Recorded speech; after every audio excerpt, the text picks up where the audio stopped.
I think we are reaching the point of a crisis of identity here defensively.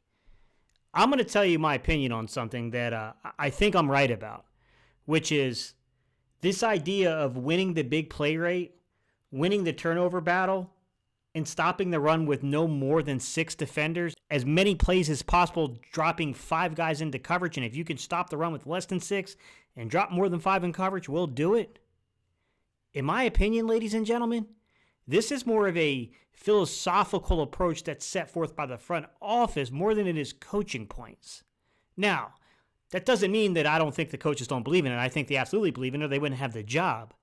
But I do think that this is a directive coming from the top down, and I think we need to understand that as we look at the candidates for defensive coordinator. What's up, Cerebral football fans? My name is Steven Hyder. This is Gate City Sports Channel. All right, guys, I appreciate having everybody back, and I'm not going to hold you any longer. Let's get right into today's topic. Sean Desai, former defensive coordinator for the Chicago Bears, current assistant kind of head coach slash, defensive guru for the Seattle Seahawks, and candidate here. Vic Fangio, sat beside Vic Fangio for many years in Chicago, was the guy that was in Vic Fangio's ear. This young man has a very, very personal connection to Vic Fangio in the front office. Definitely pays attention to that because they're fanboys of the Vic Fangio scheme. I want to tell you what I noticed from going back and watching the Chicago Bears game versus the Green Bay Packers. To begin with, I wanted to see elite level competition. I want to see Sean Desai's defense against a quarterback that can eat you up if you make mistakes. And it gave me anxiety. There was a point late in the second quarter, getting ready to head into basically halftime, where the Bears had built a 10-point lead. And then Aaron Rodgers took over the game. Simply put, Aaron Rodgers took over the game from that point forward. It was one defensive stop. To their credit, they did have one defensive stop in the second half of that game, so one up on Gannon's Super Bowl performance. With that said, guys, Aaron Rodgers did whatever he wanted to do versus his defense in the second half. And I think we need to discuss that. We need to talk about the differences here with the system and the scheme and kind of what we know about the system and scheme, because this is Jonathan Gannon, this is Vic Fangio. There are not a lot of differences. There's subtle differences. It's the same system. It's the same scheme. So let's talk analytics real quick. Analytics behind Sean Desai's system kind of work this way like this. If you go to PFF, let's look at grading first. Run defense, 31st. And boy, they struggled to stop the run. And by the way, that is a major fear I have about this Philadelphia Eagles defense. No matter who the defensive coordinator is, we have got to learn a way of stopping the run with a 4-man defensive front. We had some struggles last year, guys, doing that. We always had to kind of come in there and commit 5. And by the way, they had to do that too in Chicago. There was a lot of 52 used in order to stop the run there. And boy, A.J. Dillon had a game against them just like he had against us. He was a wrecking ball for them in that game. Pass defense. This is where it gets weird, because here's the thing. The grading was the 23rd overall graded pass defense unit by PFF, okay? They graded them as a 57.5. However, when you go and you look at DVOA, and they did the DVOA weighted on them, they were the 12th ranked pass defense unit. That's pretty high, guys. 2.38 percentage, 12th overall. Fairly solid pass defense unit when you look at it from a DVOA standpoint, like filtering by the level of competition you're playing. And it kind of stands out if you look at some of the other numbers, like, well, how many yards did they give up on the season? Well, they gave up 3,257 passing yards on the year, 2021. And that was the 3rd fewest in the NFL. So defensively, there was something there with their pass defense unit. And some things I noticed, guys, just kind of going out, I took a look at their man to zone coverage bases here. I will say that this is still primarily a zone system, but they played a lot more man in 2021 than Jonathan Gannon. Mind you, this was the very first time that Sean Desai had called plays, built his own defense. This was the very first time that Jonathan Gannon had called his own plays and built defenses in 2021. And I will say that Jalen Johnson played 32.7% of his snaps out of man, which was more than 10 percentage points higher than Darius Slay in 2021. Kendall Vildor. Don't know him that well either, guys. If you're going, who is that, Gabe? What are you talking about? 31.1% of man coverage snaps. You can see that, let's be fair to this guy, this young man. Sean Desai, he needed talent, guys. I mean, they lacked some talent there in Chicago defensively. And then their Duke Shelley was kind of more their nickel corner they would use. He played 32.5% of his snaps in man coverage. So they did play, honestly, they played man coverage on about a third of their snaps. So third down was primarily a third, kind of a man coverage basis for that defense. They did not stray away from that too often.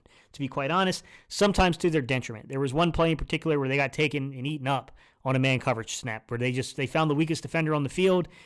They ran the coverage off, singled up that player one-on-one with Devontae Adams, and Devontae Adams absolutely burned him. So, when I study the whole unit, I look at things like DADOT, so average depth of target. When you're running this Vic Fangio system, a lot of times teams will just kind of take what you give them, right? So they're going to throw a lot of underneath stuff to you. A lot of easy zone, a lot of easy completions, right? You can see that on the film. It existed there with Sean Desai. There were some very, very easy, give me quick defeat the zone type stuff. But I will say that while I can identify it, I can see it on the film, and if he is hired here, we will see it here in Philadelphia at times too, it wasn't as prominent as what you will see on Jonathan Gannon's film. And I can see that from the DADOT statistics, by the way, too, to where they rank 17th, the 17th fewest yards per attempt being thrown on them. So that includes, it filters out throwaways. When you are actually being targeted, whether it's completed or incomplete, what is the average depth of target that you're facing? Theirs was 8 yards compared to Philly's number one overall, 6.4 yards in 2021.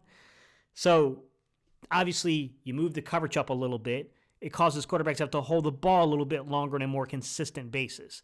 Like I said, it is not a down for down thing, guys. There were times where there were very much easy give-me's through the passing game. What we're talking about here, honestly, is about aversion to risk. The principles will be the same. Just like Jonathan Gannon, this young man, Sean Desai, he'll want to do the same thing, which is control the big play rate. But what I'm saying is I don't think he'll be quite as adverse to risk as Jonathan Gannon was. He might risk it just a little bit more, which might be a little bit more tolerable for us as Eagle fans in terms of the coverage. With that said, we can see that there is a difference here, a little difference schematically from the coverages, if I'm going to be honest about everything. Blitzes and pressures, they pressured the quarterback at a pretty small rate compared to what we're used to. I mean, the philosophy is still the same, guys. They want to drop guys in the coverage, and they want to get a pass rush on with 4 or 5 guys. They do not want to commit more than 5 guys on a routine basis to the pass rush. And if they can get away with only committing 4 guys and getting a pass rush on you and dropping as many guys as they can in the coverage, that's what they want to do. With that said, they ranked 23rd in terms of pressure percentage in 2021 with 23.1%, which is the upper tier, but still bottom third. It's the upper tier, the bottom third. Blitzes. How often did they blitz? They did blitz more than Jonathan Gannon in 2021 because we ranked 31st and we were under 20%. We were at 16.2% in 2021. They were at 22.6%, which is about 23rd overall. So they kind of blitzed roughly around what we blitzed this season. It is pretty similar. You can make some arguments that we blitzed a little bit more. But nonetheless, we could expect a similar amount of pressure coming from Desai, I would expect, on the season. What do I think about this young man? Just overall gut instinct. Now that I kind of told you the underlying numbers, you can see what you're getting, guys. This is Vic Fangio's system. It's another guy running it. It's another guy operating it. I like the young man. I think he's young. I think he's creative. I think he does some pretty special things from a coverage standpoint. I think he's pretty good at mixing it up. I would still be gravely concerned with our run defense. We have got to get better at stopping the run with 4 guys. Because the thing is when you looked at big play rate and what they gave up, guys, they only gave up 29 passes above 25 yards, which ranked 13th with the size of the defensive coordinator in Chicago, which is pretty good, right? Runs above 12 yards. They only gave up 37, which when you look at the other statistical rankings they had, you were like, oh, I expected them to give up a lot more runs above 12 yards than that, which that ranked 18th. Okay, so they were in the middle of the pack, towards the bottom end of the middle, to be quite honest. But nonetheless, that's not where they got gashed. They weren't getting gashed per se. But that's also the bad news, guys. They were probably consistently giving up runs of 3 and 4 yards, basically putting teams in the very favorable second and third down, field position, and then easy conversions on third down, long sustained drives. Hey man, that's a nightmare scenario here in Philadelphia. That's my nightmare with this. We've got to find a way of correcting some of this stuff. We cannot just allow dudes to run all over us. We've got to be able to stop this run with 4-man, with a 4-man front. Yes, there are times where obvious run down situations, you're going to commit a 5-man front. You're going to play that 52, and you got to shut it down. I will say that I was quite surprised at the fact that he had common sense and would bring the secondary up on obvious running downs. They sucked at gap containment, though, guys. They just weren't talented. That's separate from coaching, though, guys. You got to understand coaching points, system, and scheme versus player output. Like, you know what I'm saying? There are differences there. There's some overlap, obviously, the way players perform has something to do with your ability to develop talent and things, of course. But nonetheless, like, you know what I mean? Like, players got to play, coaches got to coach. There's a difference there. I don't know, guys. I mean, I think he's as quality as a candidate as we're probably going to find on the market right now. He's young. I know some of you guys don't want to promote internally.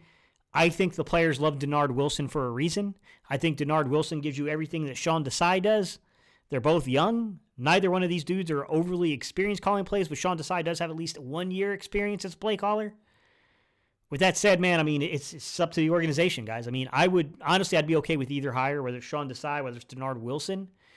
I would say that with Nick Rallis leaving, that probably takes away some of the momentum to keep things internal. You know what I mean? Like, the Denard Wilson, some of the selling point is that you could keep consistency among the coaching staff. But with Nick Rallis already leaving, who's a young, upcoming coach himself, we never had a shot at keeping him, guys. If he was going to be named a defensive coordinator, that wasn't going to happen in Philadelphia. So no matter what kind of title we gave him in raise, he was going to take the DC title. You know what I mean? The only thing that could have prevented that is to give him not only a DC title, but also play calling. I would imagine Jonathan Gannon will be calling the defensive plays in Arizona. So Nick Rallis is more of just a title there. But it is what it is, guys. You know what I mean? All right. I appreciate y'all's time and attention. Leave your comments down below. What do you think? It's a Vic Fangio guy. It's a Vic Fangio guy. He's young. He's innovative. I love the fact that he's got a lot of experience coaching in the secondary. He does some pretty cool, unique wrinkles in the secondary. Plays his coverage up a little bit more than Jonathan Gannon did. But truth be told, guys, it wasn't the greatest output in 2021, to be honest. And a lot of that had to do with talent, so hard to judge it. You got to build the roster around this guy and see if you can't make better calls down the stretch. I mean, I'm not trying to throw shade at Gannon. I'm not. But, I mean, situationally, he's got to be better at play calling if we're going to achieve higher. I mean, whether that's Denard Wilson, whether that's insert veteran coach's name here, or whether that is Sean Desai, it won't matter. We have the statistical rankings. That's not the issue. The issue was situational. It had to do with situational decisions of play calling, situational play from the players. Like, those things got to get better. So, I don't know. All right, y'all. I appreciate y'all's time and attention, and I'll see you guys on the next video.